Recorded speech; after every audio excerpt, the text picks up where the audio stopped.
Live from clickorlando.com, News 6 Plus, and WKMG. We're getting results in your neighborhood now at 6:30 p.m. Hope you're doing well. Good evening. This is News 6 at 6:30, getting results. Thanks for joining us here live on News 6 Plus. I'm Justin Mormon. And I'm Lisa Bell in for Ginger Gadsden tonight. And we have some storms firing up on the radar tonight. Got a lot to talk about when it comes to the weather. Got some changes to talk about as well. We know that meteorologist Jonathan Kegas is standing by, breaking it all down for us. We do have some pretty significant storms moving west to east, right? We do, yeah, tonight. They're firing up along I-4. They're moving every which way right now. They're getting started in East Orange County, heading towards I-4. We have another storm trying to fire up right around Kenansville, just north of us in Kenansville, and then trying to blow back from to the east towards the Atlantic today. So they're starting to fire up. They jog a little bit to the west and then blow back to the coast tonight. Most of Central Florida is quiet. We were talking about this yesterday, that the better opportunity for rain will be along into the east of I-4. Villages were dry, just a stray sprinkle trying to move south of Nobleton. You see that fizzled out very, very quickly, and we will continue to see that trend through the evening where most of us will be dry. Wait till you see tomorrow. I'll show you future radar coming up in about 15 minutes, and we've been talking about the resurgence of some relatively speaking drier air. I think most of us are dry tomorrow, and a lot of your weekend is on the drier side as well. We're going to pinpoint that part of your forecast coming up in about 15 minutes. That's something to look forward to. Thank you, Jonathan. And you can get Pinpoint Weather on the go, plus use live interactive radar with our free News 6 Pinpoint Weather app. Just search WKMG in your app store. Well, tonight, St. Cloud City leaders are considering borrowing money to foot the bill for a new fire headquarters, 3 new fire stations, and a public safety complex. The city says they need $90 million to get it all done. The city wants to build it just south of the 192 area along Canoe Creek Road. News 6's Darrell Baker talks with officials about why this is something the city desperately needs. Police Chief Doug Gerke says that they've seen a 25% increase in their staff here at the St. Cloud Police Department and over the past 3 years. And they're also at full capacity right now in their current building, and they have several people in their department working in different areas throughout the city. We actually have been in this building for about 25 years now, coming up on 25 years, and we certainly need additional facilities, I think, to make sure that we're providing adequate public safety moving forward.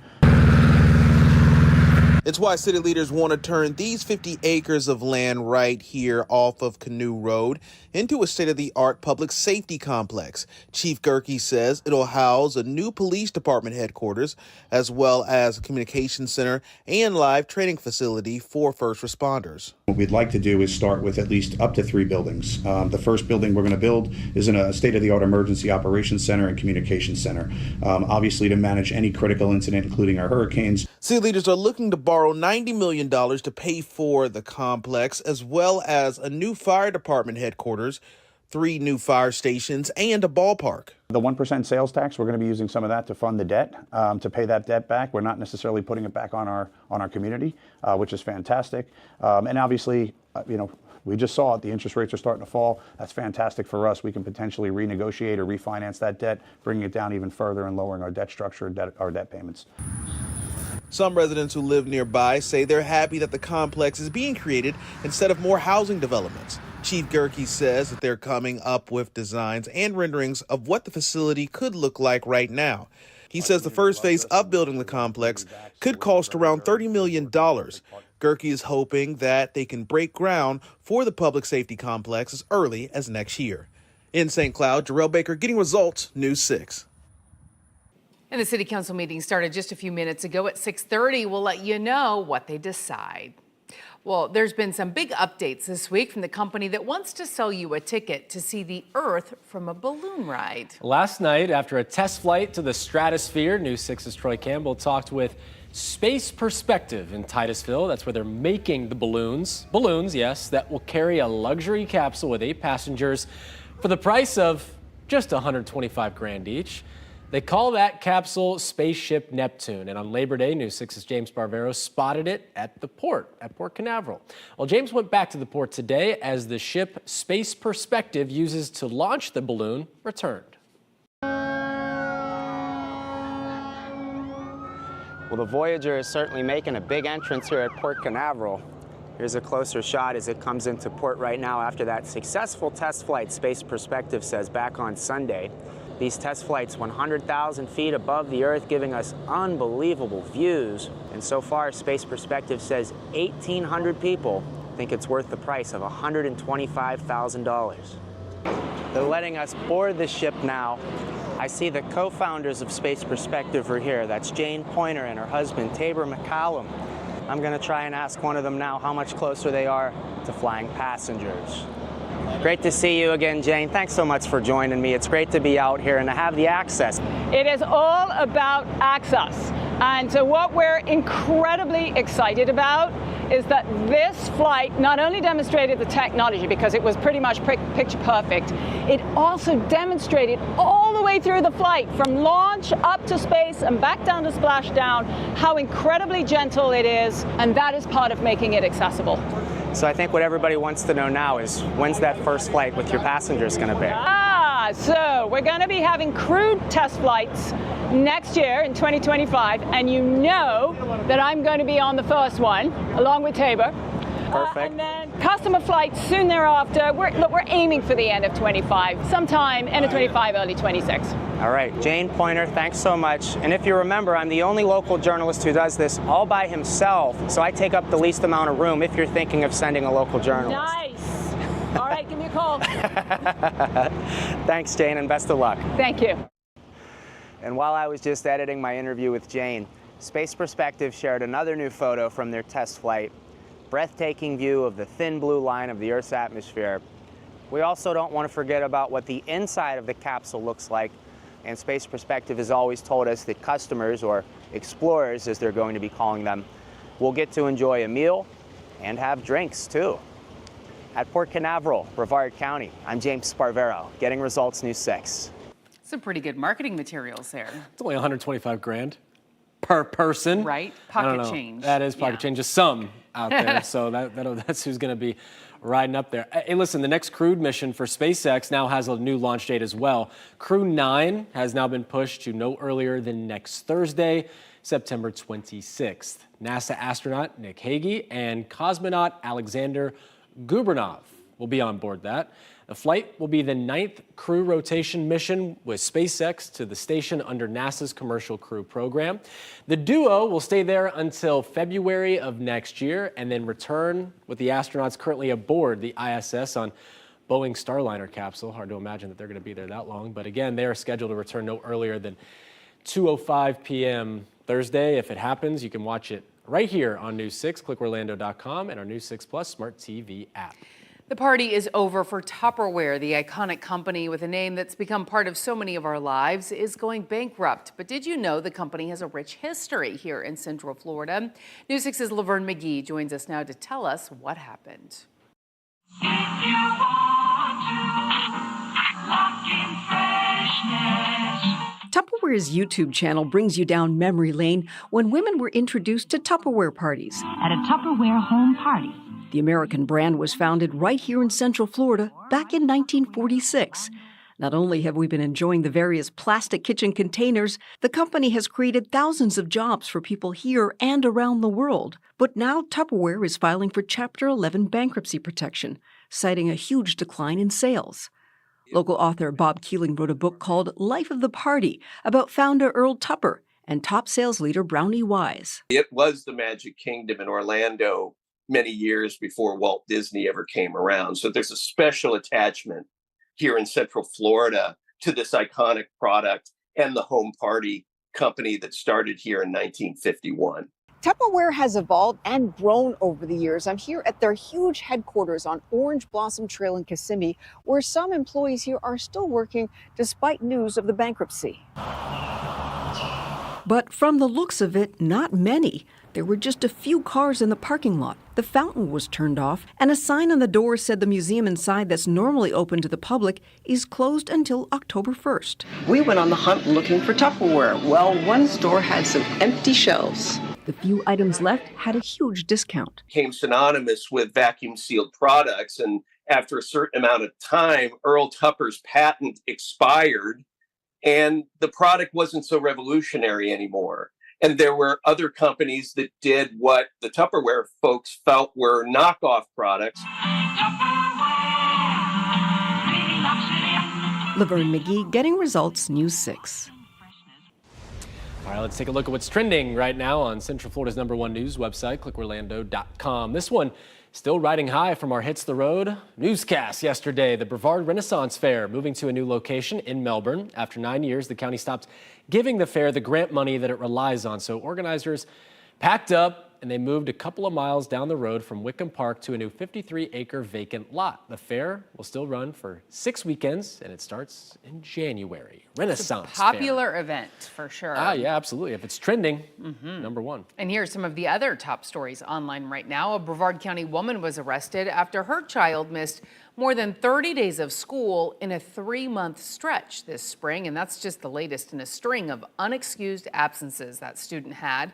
You can check out the full story and respond to our poll on clickorlando.com. And Publix is celebrating the return of football season with 7 limited-time items, including 4 specialty pub subs. Find out what they are and how long they will be around online. Everyone loves a Publix story. That's right. Well, we know the Fed cut the interest rate this week, but do you know how that will impact your money? What you need to know about the impact to your credit cards, especially, and how you can save hundreds of dollars. Jonathan. And we are pinpointing a couple of thunderstorms out there right now. Most of us are on the drier side. You see a bunch of lightning, though, in East Orange County, sinking down in Osceola. You see that box pop up. Significant weather advisory for parts of Osceola. We're going to pinpoint where that is headed coming up in a few minutes. Speaking Spanish, for sure, it's definitely a blessing. I'm so glad my parents, even though I was born here, they still stuck me in my Dominican culture. When it comes to music, speaking the language, everything at home is Dominican. Also ahead, how one trooper says her heritage is helping her get results in the community. You're watching News 6 at 6:30 live on News 6 Plus. We're getting results in the Villages, Oakland, and all of Central Florida. We'll be right back. Brought to you by your local Toyota dealers. Toyota, let's go places.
Your Thursday evening traffic alert. Look, weather's not too bad, so you're going to see some construction. 417 north and southbound, out from south of 528 down towards Boggy Creek, that Lake Nona area. Really some lane closures. Also along 429, you'll see some ramp shutdowns right at the Florida Turnpike. Follow the detour signs and you'll be good to go. They've been really good at opening that up right at 6 a.m. I'm Trooper Steve with your News 6 traffic alert. Drive safely. I'll catch you in the morning. All right, let's take you outside. Here is a beautiful shot from the Daytona Toyota DeLand Kia camera overlooking Daytona Beach. Ocean looks a little rough out there, doesn't it? Skies look a little gray too. It might be. I don't know. Let's get to this guy. He knows more than we do. What's going on out there, John? Yeah, we had that stiff breeze out of the northeast, so it's chewing things up a little bit. Storms are just to the south of Daytona Beach. We were looking at that darker sky out there from the storms that are firing out right along I-95 and the Space Coast. There were some rocket storms late last night. You could see them right along the I-4 corridor and points west if you were looking there. But if you were underneath one of those things last night, it was coming down hard. We do have some storms out there right now. This is mainly south and east of Orlando. So there we go again, watching that in parts of Osceola County as that continues to sink down to the further to the south. So again, heads up in St. Cloud. We have a couple of downpours, tons of lightning just to your south and east. You see that box that popped up on your screen indicating that's a strong thunderstorm. That is going to head toward Brevard County, hopefully fizzling out as it does. Here we go into Kenansville. We have a storm with one lone lightning strike that popped up. There is the outflow boundary, that rain-cooled air that hits the ground and forces back out. So we could watch more thunderstorms form right along that. So that's going to be an early heads up towards Haines City into Davenport to see if we get any storms rolling off of that as well. If you see some of those clouds billowing, that's a good indication that it's forcing it up enough. Just a few little downpours hanging around Nobleton, just to the west of Bushnell tonight. Pinpointing the rest of your evening, doing a very nice job. Future Radar is, you see where it's focusing everything closer to I-4. There are those few itty bitty guys that are popping up right along the Sumter County line, and then things fizzle out as we get into the evening hours tonight. There's 6 o'clock tomorrow morning. Things looking pretty good. Nice and sunny for most of Central Florida. And I think most of your afternoon, look at this, going to be on the drier side for a change. That's 6 o'clock into your evening, starting the weekend. Looking very nice, still muggy. A little breeze out there, though, to help it feel pretty nice tomorrow evening. 9 o'clock on your Friday night. Again, most of us are quiet other than a stray storm right along the coast. We're at 82 right now in Palm Coast, 91 in Kissimmee, 84 in Orlando. We're at 82 in Sanford. Now here's a look at your pinpoint. Accurate forecast. Your forecast is sponsored by Florida Lottery.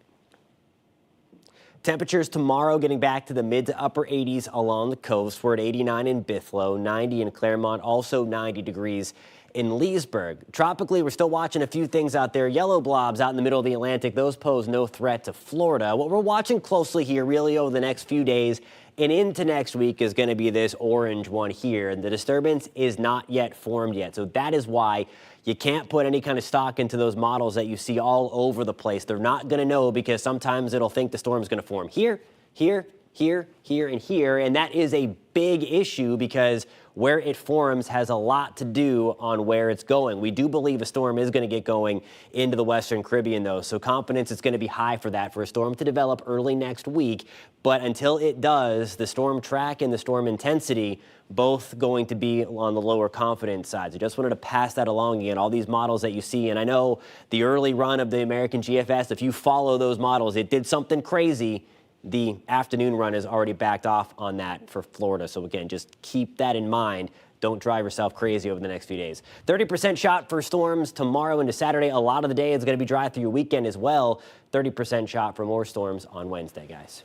All right, Jonathan, thank you. So much needed financial relief is on the way for people across the country. The Federal Reserve slashed its key borrowing rate by a 0.5 percentage point yesterday. It's the central bank's first interest rate cut since the start of the COVID pandemic in 2020, and the largest cut since the financial crisis back in 2008.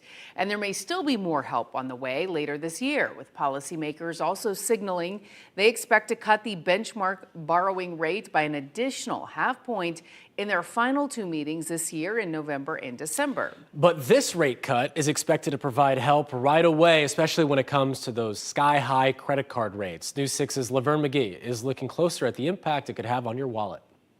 Borrowing money is about to get cheaper, but what about that debt you've already racked up? Attorney Jim Turner owns the Debt Relief Law Center, specializing in helping people get out of credit card debt.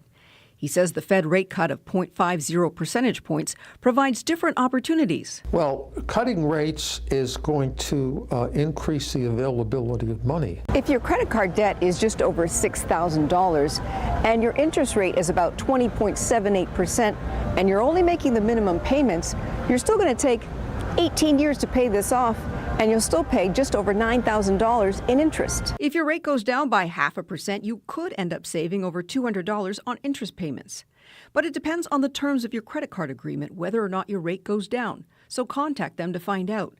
Other options to bring down that debt include looking out for new credit card offers. There will be some promotional offers made by credit card companies for transfers of balances. So if you're stuck with a 27% credit card with a credit card company, you can, and you're paying a lot of interest. You're paying a lot of interest. You can transfer that balance to another company with a lower interest rate. With these new lower rates, you could also try to consolidate all of your debts into one new loan. Getting a personal loan at a reasonable rate and allows you to take that money and to pay down an obscenely high interest rate credit card. If you own a home, using your equity to get a lower rate loan to pay off credit card debt may be an option. I think home equity is probably the best one because today the market price of real estate has been phenomenal for most of us homeowners. The reason that I say a home equity loan is because to get a personal unsecured loan for somebody who's already having credit card problems is going to be a problem. Turner says you can also contact your credit card company to ask for an even lower credit card rate. He says to make sure you put it in writing because your request may not get to the right person by phone. Laverne McGee, Getting Results, News 6.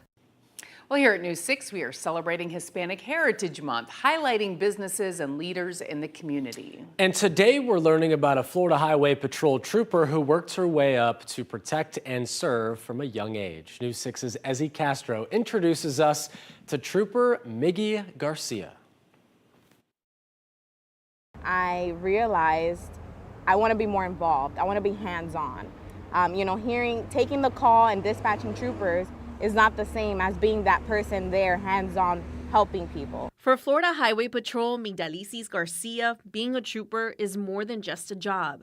She actually started her career in law enforcement by becoming an FHP dispatcher a few years ago. There, she managed to take calls in English and in Espanol. At work now, bringing that in, it's like so many people, hey, can you help me out? This person speaks Spanish. Can you help me out? This person speaks Spanish. And just having that connection with someone over the phone or now on the road as a trooper, it's just, you can see the relief in people. Yeah. Garcia's family migrated from the Dominican Republic to the Bronx, New York. That's where she was born and raised. But her calling was here in Central Florida. Speaking Spanish, for sure, it's definitely a blessing. I'm so glad my parents, even though I was born here, they still stuck me in my Dominican culture. When it comes to music, speaking the language, everything at home is Dominican. Garcia not only became a trooper, she joined the Public Affairs Department to help reach the Hispanic community in Central Florida, whether that's through events or even social media. She says it's all about following your heart. We have something and we bring something to the table that other people do not, and we are unique in this field. This is something that law enforcement needs in general, not only Hispanic women, but also women in general, Black females, Hispanic females, from anywhere. It's just, we just bring a different touch to this that the public needs, and we approach things differently as well. That was Ezzy Castro reporting. Great story, Ezzy. And you can find her story and all of our Hispanic Heritage stories over the years by going to clickorlando.com/Hispanic Heritage. We just got back, but News 6 is getting ready to hit the road again. Yeah, some of the top moments from Melbourne. And our next stop, will it be in your neighborhood? Find out next when News 6 at 6:30 continues. We are back in just 2 minutes. Coming up in the morning, leaders in local counties set to talk about flooding trouble. Where a months-long project is kicking off to try and reduce people's risk of damage, and where you need to go if you want to have your voice heard. That's right. Plus your pinpoint weather and traffic every 10 minutes. We'll see you for News 6 Morning starting at 5 a.m.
Welcome back. Yesterday, News 6 hit the road, and we hit the road to Melbourne. We covered the stories you told us were important to you and got to meet many of you face to face at a very popular restaurant in the heart of Brevard County.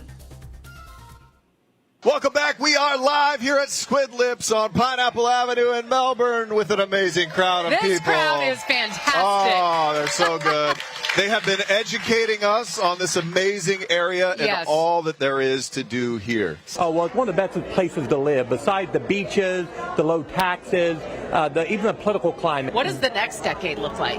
Well, I don't know. I mean, you know, some people don't like growth, but the reality is when you have a great place to live, people want to go there. Suzanne, what do you think about News 6 being here in Melbourne? I love it. I spoke to somebody and said I don't watch the news, but Channel 6 has got me hooked. Really? Yes, and that's the only station I watch. Thank you for coming out. Why did you decide to come out to Squid Lips? I love you guys. You're best. You present it well. Your energy, your enthusiasm, I love it. Well, you have an impeccable Matt Austin impersonation, so He we're does. going to take a quick break here, but before we go, it is 5:30, and what are you saying? Coming at you live, 5:30, Squid Lips. News 6. News 6. Getting results. Getting results. There were some characters out there yesterday. Yeah, quite a Yes. few. And but you know, we've been doing this for quite a while, and to have the engagement like that, we haven't had people was that great. engaging. It was great. We had a great time, and you're probably asking yourself, where can they catch us next, right? You want to come out, see what this is all about. What community are we going to? So next month, we'll be hitting the road to Orlando's Pine Hills neighborhood, and we would love to hear from you about what stories you want us to cover in Pine Hills. Just head to clickorlando.com/It's the road. And maybe Jonathan will actually make it out for Hey, once. that would be No, great. I know. You got stuff going on this time of year. In fact, I think right after we got done, you had a tornado warning. And that's the reason why. That's why. That's the reason why, because we needed to jump back on and use all of our tools Yeah. to track and keep everybody safe. So that's why we're in house. It stinks because. No, you got to get a taste of it soon. I know. I want to. Maybe when the weather pipes down. There we go. Well, thanks for watching News 6 at 6:30. You can stream News 6 online anytime on our News 6 Plus Smart TV app. Break news on clickorlando.com. See you back at 11. Take care. Good night.